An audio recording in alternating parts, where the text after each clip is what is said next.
It has been exactly 5 years since Hurricane Harvey made landfall near Rockport. Winds of 130 miles an hour and a 12-foot storm surge, leaving much of the town damaged or destroyed. Meteorologist Justin Horn was there when Harvey came ashore. He joined us live to talk about that historic night. And Justin, we're also going to talk about just how far Rockport has come in the 5 years since then. It's very true, and it's already been 5 years, but you can still find some damage here, like this pier here behind me, or some lots where homes used to be. After all, Harvey was a historic storm in the sense that in the Gulf of Mexico, it was a depression and strengthened into a Category 4 storm in just about 40 hours, which is incredible. It had winds of 130 miles per hour, gusted to 145, and it brought hurricane force winds here to the Texas coast for 13 hours. You can imagine what kind of damage that will do to homes and structures. And I know when we arrived here the day after Harvey hit, it was destruction unlike anything I had ever seen before. And a third of the population here at Rockport left after Hurricane Harvey. But one thing we know for sure is that Rockport is a very resilient community, and they've shown that. That's also true for nearby Port Aransas, and there back to school means something completely different this year. Every school in Port Aransas ISD was damaged, so the community rallied around them. And as Courtney Freeman learned, the school system is considered the heart of the community.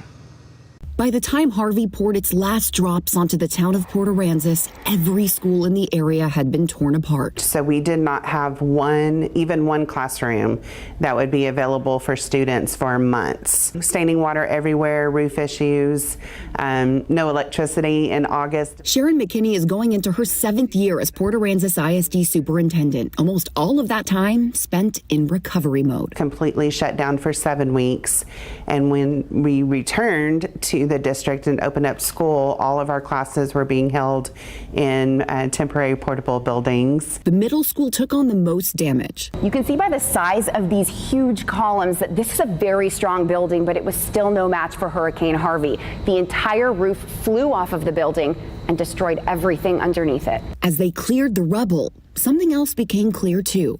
This district is full of fighters, helpers, and leaders. I'll never forget the time I walked into a one classroom portable building in what was high school at the time, and I had 4 math teachers in 4 corners sitting in chairs with the kids. Our staff, man, they worked miracles. One of those miracle workers, middle school principal James Garrett, starting his 10th year on the job. He says after what his school has been through, they take nothing for granted. It's just nice to have a building. But he's realized over 5 years, that's not really what matters. The people that are in the building is the most important thing. And the people outside of these buildings truly understand that. When the tourists leave, you really find that the schools are the very foundation, I say the heart and soul of our community. The community's love for their schools touched the hearts of people across the state and the world. These flags represent other schools that donated and helped out to the middle school after Hurricane Harvey. Waving above the middle school entrance, a daily reminder that even when the world seems crazy, unmanageable, unfair, there are good people everywhere rooting for resilient communities just like Port Aransas. Courtney Friedman, KSAT 12 News.